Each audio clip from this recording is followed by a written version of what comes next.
The Story of King Arthur and His Knights by Howard Pyle.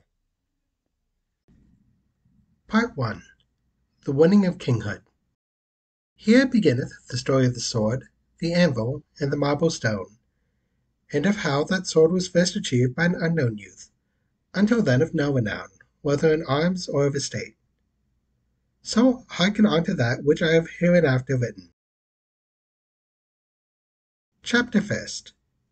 How Sir Kay did combat in a great tournament at London town, and of how he brake his sword, likewise how Arthur found a new sword for him.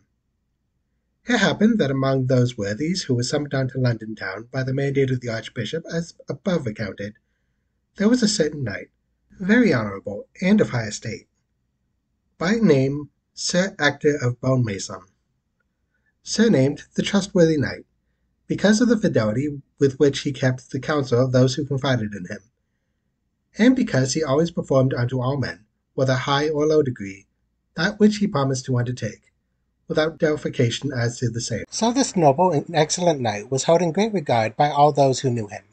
For not only was he thus honourable in conduct, but he was beside of very high estate, being possessed of 7 castles in Wales and in the adjoining country north thereof, and likewise of certain fruitful tracts of land and villages appertaining thereunto, and also of sundry forests of great extent, both in north country and the west. This very noble knight had 2 sons. The elder of these was Sir Kay, a young knight of great valour and prowess, and already well renowned in the courts of chivalry because of several very honourable deeds of worthy achievement in arms which he had performed. The other was a young lad of 18 years of age, by name Arthur, who was at the time serving with good repute as Sir Kay's esquire at arms. Now when Sir Ector of Bonemaison received by messenger the mandate of the Archbishop, he immediately summoned these 2 sons unto him, and bade them to prepare straightway for to go with him to London town, and they did so. And in the same manner he bade a great number of retainers and esquires and pages for to make them ready, and they likewise did so.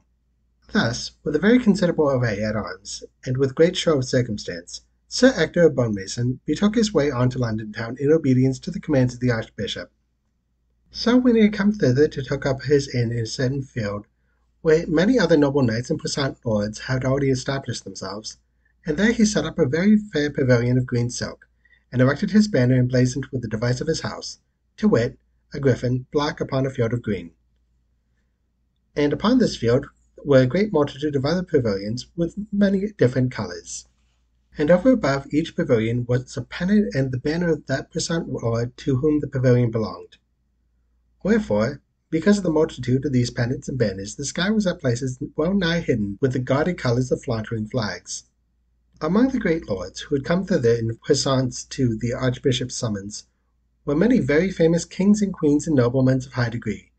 For there was King Lot of Orkney, who had taken wife a stepdaughter of Uther Pendragon, and there was King Uriens of Gore, who had taken to wife another stepdaughter of that great king, and then there was King Bands, and King Bors, and King Reinance, and King Leodegards, and many others of like degree, for there were no less than 12 kings and 7 dukes, so that, what with their court of lords and ladies and esquires and pages in attendance, the town of London had hardly ever seen like before that day. Now the Archbishop of Canterbury, having in mind the extraordinary state of the occasion that had brought so many kings and dukes and high lords unto that adventure of the sword and the anvil, had commanded that there should be a very stately and noble tournament proclaimed. Likewise, he commanded that this contest of arms should be held in a certain field nigh to the great cathedral. 3 days before the assay should be made of the sword and the anvil, which same was to be undertaken, as foresaid, upon Christmas Day. To this tournament were bidden all knights who were of sufficient birth, condition, and quality for fit to them to take part therein.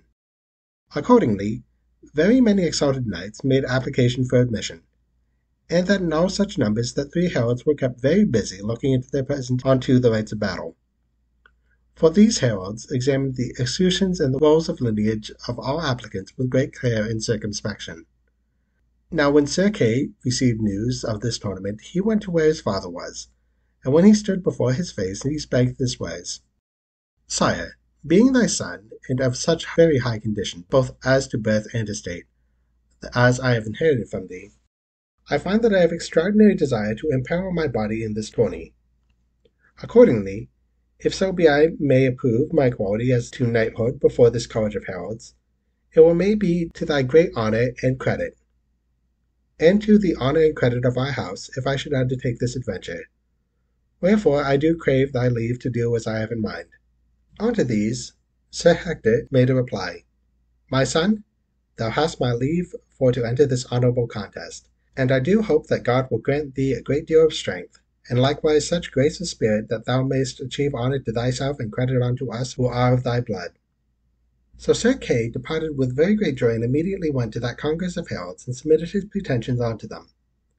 And, after they had duly examined into his claims to knighthood, they entered his name as a knight contestant, according to his desire, and that this Sir Kay was filled with a great content and joy of heart. So, when his name had been enrolled upon the list of combatants, Sir Kay chose his young brother Arthur to be his esquire at arms, and to carry his spear and pennant before him into the field of battle.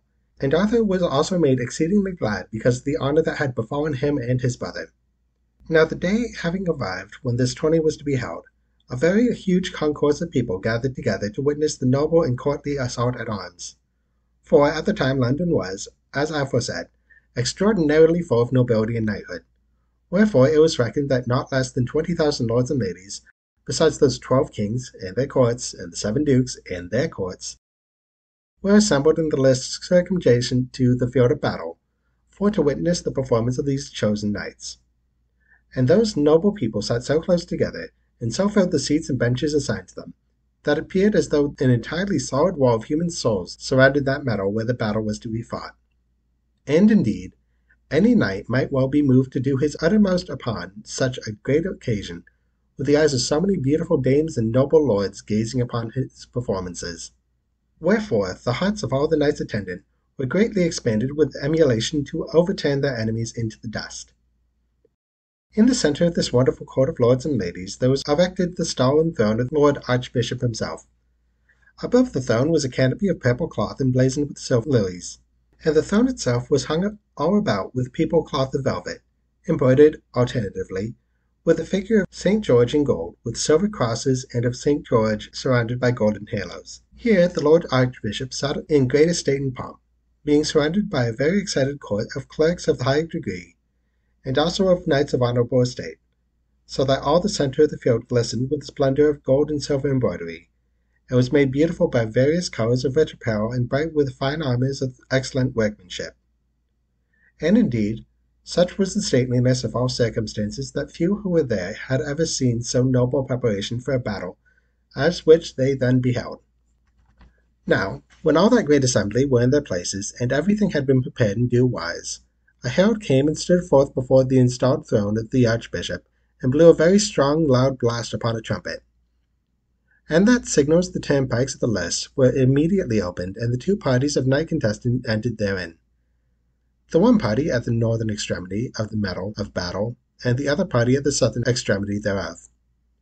Then immediately all that lone field was aglitter with the bright shining splendour of the sunlight upon polished armour and accoutrements. So these 2 parties took up their station, and each at such a place as he had been assigned unto them, the one to the north, and the other to the south. Now the party with which Sir Kay had cast lots with was at the north of the field, and that company was 13 in number, and the other party stood at the south end of the field, and that company was 16 in number. But though the party with whom Sir Kay had attached himself numbered less by 3 than the other party, yet it was the strongest by some degree, because there was a number of knights of great strength and renown in that company. Indeed, it may be here mentioned that 2 of these knights afterward became companions in very good credit of the Round Table, to wit, Sir Medor de la Porte and Sir Bedivere, which later was the last who saw King Arthur alive upon this earth. So, when all was prepared according to the orientation of the tournament, and when those knight contestants had made themselves ready in all ways that were necessary, and when they had dressed their spears and their shields in such manner as befitted knights, about to enter serious battle, the herald set his trumpet to his lips a second time and blew upon it with all might and main. Then, having sounded this blast, he waited for a while, and then he blew upon the trumpet again. And upon that blast, each of those parties of knights quitted its station and rushed forth in a great tumult against the other party. and that with such noise and fury that the whole earth groaned beneath the feet of war horses, and trembled and shook as with an earthquake. So as those two companies met, one against the other, in the midst of the field, and the roaring of breaking lances was so terrible that those who heard it were astonished and appalled at the sound. For several fair dames swooned away with the terror of the noise, and others shrieked aloud. For not only was there a great uproar, but the air was altogether filled with the splinters of ashwood that flew about. In that famous assault, 70 very noble and honorable knights were overthrown, many of them being trampled beneath the hoofs of the horses. Wherefore, when the two companies withdrew in retreat to each his station, the ground was beheld to be covered all over by the broken fragments of lances and with cantos of armor, and many knights were seen to be woefully lying in the midst of all that wreck. And some of these champions strove to arise and could not, while others lay together quiet as though in death. To these ran drivers, esquires, and pages in great number, and lifted up the fallen men and bare them away to places of safe harborage. And likewise attendants ran and gathered up the cantos of armor and broken spears, and bare them away to the bearers, so that, by and by, the field was altogether cleared once more. Then all those who gazed down upon the meadows gave loud acclaim with great joyousness of heart, for such a noble and glorious contest at arms and friendly assay had hardly even beheld in all that realm before. Now we turn on to Sir Kay, for in this assault he had conducted himself with such credit that no knight who was there had done better than he, and maybe no one had done so well as he. For, though two opponents at once had directed their spears against him, he yet had successfully resisted their assault. And one of those two he smote so violently in the midst of his defences that he lifted the assailant entirely over the crupper of the horse which he rode, and had flung him down to the distance of half a spear's length behind his steed, so that the fallen knight had rolled thrice over in the dust ere he ceased to fall.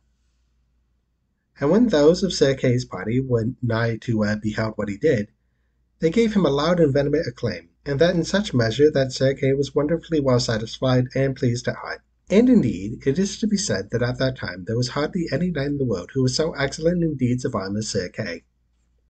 And though there afterward came knights of much greater renown and of more glorious achievement, as shall be hereafter recorded in good season, yet at the time Sir Kay was reckoned by many to be one of the most wonderfully puissant knights, whether errant or in battle, in all of this realm. So was that course of the combat run into great pleasure and satisfaction of all who beheld it, and more especially of Sir Kay and his friends. And after it had been completed, the two parties in array returned each to its assigned station once more.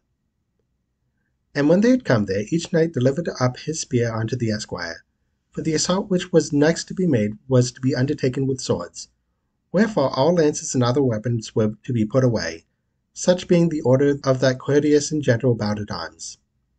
Accordingly, when the herald again blew upon his trumpet, each knight drew his weapon with such readiness for battle that there was a great splendor of blades all flashing in the air at once. And when the herald blew a second time, each party pushed forward to the contest with a great nobleness of heart and eagerness of spirit, every knight being moved with intent to engage his opponent with all the might and main that lay in him. Then immediately began so fierce a battle that if those knights had been very enemies of long standing instead of friendly contestants, the blows which they delivered the one upon the other could not have been more vehement as to strength or more astonishing to gaze upon. And in the affair likewise Sir Kay proved himself to be so extraordinary a champion that his like was nowhere to be seen in all that field, for he violently smote down 5 knights, the one after the other, ere he was stayed in his advance. Wherefore, beholding him to doing work of some sort, several of the knights of the other party endeavoured to come at him with intent to meet him in his advance. Among these was a certain knight, hight Sir Balamonius, who was so huge of fame that he rode head and shoulders above any other knight, and he was possessed of such extraordinary strength that it was believed he could successfully withstand the assault of 3 ordinary knights at one time. Wherefore, when this knight beheld the work that Sir Kay did, he cried out to them, "Ho, ho, Sir Knight of the Black Griffin! Thou turn into wind and do of battle with me." Now, when Sir Kay beheld Sir Balamonius to be minded to come against him in that wise, very threateningly, and minded to him do battle, he turned him towards his enemy with a great cheerfulness of spirit, for at that time Sir Kay was very full of youthful fire, and recking nothing of assaulting an enemy who might demand battle of him. So it was at the time, but it after beheld, when he became seneschal, and when other and mightier knights appeared in the court of the king, that he would sometimes avoid an encounter with such knights as Sir Launcelot, or Sir Pelleas, or Sir Maha, or Sir Gawain, if he might do so with credit to his honour. So, being very full of the spirit of the youth, he turned to him with a great lustiness at heart, altogether inflamed with the eagerness and fury of battle. And he cried out in a great voice, Very well, I will do battle with thee, and I will cast thee down like thy fellows. And therewith he smote with wonderful fierceness at Sir Balamonius, and that with all his might. And Sir Balamonius received the stroke upon his helmet, and was altogether bewildered by the fury thereof, for he had never felt its like before that time. Wherefore his brain swam so light that it was necessary for him to hold to the horn of the saddle to save himself from falling. But it was a great pity for Sir Kay that, with the fierceness of the blow, his sword blade snapped short at the haft, flying so high in the air that it appeared to overtop the turrets of the cathedral in its flight. Yet so it happened, and thus it befell that Sir Kay was left without any weapon. Yet it was thought that, because of that stroke, he had Sir Balamonius entirely at his mercy, and that if he could have struck another blow with his sword he might easily have overcome him. But as it was, Sir Balamonius presently so far recovered himself that he perceived his enemy to be altogether at his mercy. Wherefore, being filled with beyond measure with rage because of the blow that he had received, he pushed against Sir Kay with the intent to smite him down in a violent assault. In this pass, it would maybe have gone very ill with Sir Kay, but that 3 of his companions at arms, perceiving the extreme peril in which he lay, thrust in betwixt him and Sir Balamonius, with intent to take upon themselves the assault of that night, and so to save Sir Kay from overthrow. This they did with such success that Sir Kay was able to push out from the press and escape to the barriers without suffering any further harm at the hand of his enemies. Now, when he reached the barrier, his esquire, young Arthur, came running to him with a goblet of spiced wine, and Sir Kay opened the umber of his helmet for to drink, and for he was athirst beyond measure. And lo, his face was all covered over with blood and sweat, and he was so adroit with the battle that his tongue cleaved to the roof of his mouth, and he could not speak. But when he had drunk of the draught that Arthur gave him, his tongue was loosened, and he cried out to the young man in a loud and violent voice, Ho! Ho! Brother, get me another sword for to do battle, for I am assuredly winning for our house in much glory this day. And Arthur said, Where shall I get thee a sword? And Kay said, Make haste on to our father's pavilion, and fetch me thence another sword, for this which I have is broken. And Arthur said, I will do so with all speed. And thereupon he set hand to the barrier and leaped over in the alleyway beyond. And he ran down the alleyway with all the speed that he was able with intent to fulfill the task which his brother had bidden him to undertake. And with like speed he ran to that pavilion that his father had set up in the meadows. But when he came to the pavilion of Sir Ector, he found no one there, for all the attendants had been taken themselves on to the tournament, and neither could he find any sword fit for his brother's handling. Wherefore he put to a great pass to show what to do in that matter. In this extremity he bethought him of that sword that stood thrust into the anvil before the cathedral, and it appeared to him such a sword as that would suit his brother's purposes very well. Wherefore he said to himself, I will go thither, and get that sword if I am able to do so, for it will surely do very well for my brother to finish his battle withal. Whereupon he ran with all speed to the cathedral, and when he had come there he discovered that no one was there upon guard at the block of marble, as had heretofore been the case, for all who had been upon guard had betaken themselves into the contest of arms that was toward, and the anvil and the sword stood where he could reach them. So, there being no one to stay young Arthur, he leaped upon the block of marble and laid his hands onto the hilt of the sword. And he bent his body and drew upon the sword very strongly, and lo! It came forth from the anvil with wonderful smoothness and ease, and he held the sword in his hand, and it was his. And when he had gotten the sword in this way, he wrapped it in his cloak so that no one might see it, for it shone with an exceeding brightness and splendor. And he leaped down from the block of marble stone and hastened with it unto the field of battle. Now, when Arthur had entered into the meadow once more, he found Sir Kay awaiting his coming with great impatience of spirit. And when Sir Kay saw him, he cried out very vehemently, Hast thou got a sword?